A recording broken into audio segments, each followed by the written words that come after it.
Механизм – это механическое приспособление, обеспечивающее работоспособность машины, либо какой-либо модели.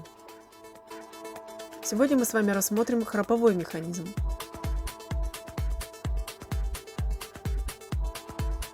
Это механизм, который имеет зубчатое колесо и собачку. Стопор, которая дает возможность зубчатому колесу вращаться только лишь в одну сторону.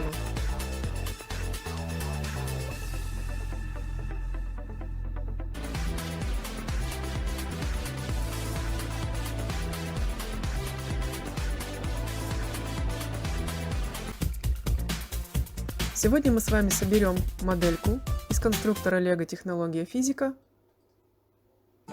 которая будет иметь возможность устоять, задержаться на наклонной плоскости.